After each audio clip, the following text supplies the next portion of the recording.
રવિન્દ્ર પટેલના ઘરે સેબીના દરોડા પડ્યા હતા। નાણાકીય લેવડ દેવડ, મિલકત સહિતની બાબતે તપાસ કરવામાં આવી। શેરબજાર કોમોડિટીમાં મોટા પાયે નાણાંની હેરફેરીની આશંકા છે। ચોક્કસ શેરમાં રોકાણને લઈને આઈપીએસનો પરિવાર શંકાના ઘેરામાં છે। સેબી દ્વારા આઈપીએસ રવિન્દ્ર પટેલ અને તેમના પરિવારની પૂછપરછ કરવામાં આવી। પાદરા તાલુકાના ભાદરા સહિત અન્ય ગામમાં એજન્સીની કાર્યવાહી। ગુજરાત હાઉસિંગ બોર્ડમાં એસપી તરીકે ફરજ બજાવે છે આઈપીએસ રવિન્દ્ર પટેલ। સેબીની તપાસમાં વધુ ખુલાસા સામે આવે તેવી પૂરેપૂરી શક્યતાઓ છે। આઈપીએસના ઘરે કેન્દ્રીય ટીમોની તપાસથી પોલીસ બેડામાં ખળભળાટ મચી ગયો છે।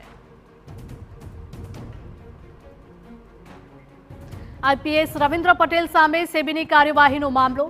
આઈપીએસ રવિન્દ્ર પટેલનો ખેડબ્રહ્મામાં એક બંગલો આવેલો છે જે બંધ છે। ઘર બંધ કરીને પરિવારનું ગામમાંથી અન્ય સ્થળાંતર થયું છે।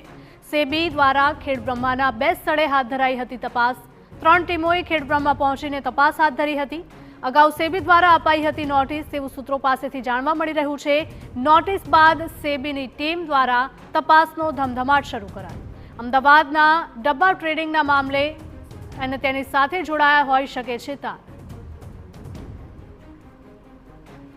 તો અગાઉ પણ સેબી દ્વારા નોટિસ આપવામાં આવી હતી તેવી માહિતીઓ મળી રહી છે। આઈપીએસ રવિન્દ્ર પટેલના ઘરે સેબી દ્વારા દરોડા પાડવામાં આવ્યા છે। નાણાકીય લેવડ દેવડ, મિલકત સહિતની બાબતે તપાસનો ધમધમાટ શરૂ કરવામાં આવ્યો છે। તો શેરબજાર કોમોડિટીમાં મોટા પાયે નાણાંની હેરફેરની આશંકા। તો કાર્યવાહી પાછળ પાલડીના મેઘ મહેન્દ્ર શાહ કારણભૂત હોવાની પણ આશંકા સેવવામાં આવી રહી છે। ચોક્કસ શેરમાં રોકાણને લઈને આઈપીએસનો પરિવાર શંકાના ઘેરામાં છે।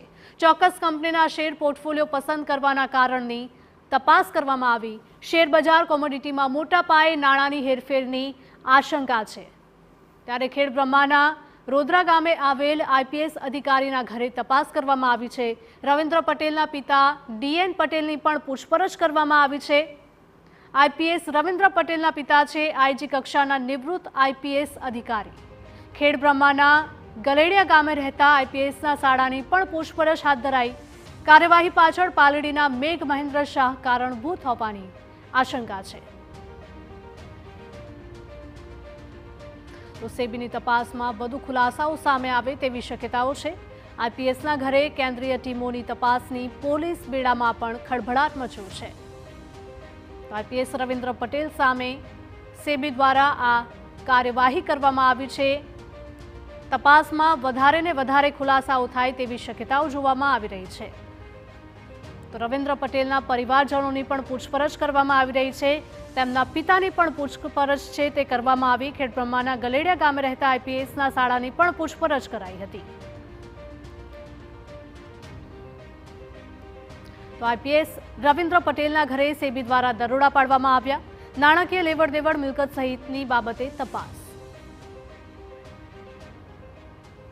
સંવાદદાતા અવનીશ જોડાયા છે। સંવાદદાતા વધુ વિગતો સાથે અવનીશ જણાવશો કે સેબી દ્વારા આ કાર્યવાહી કરવામાં આવી છે। આઈપીએસ રવિન્દ્ર પટેલ અને તેમના પરિવારની પણ પૂછપરછ કરાઈ।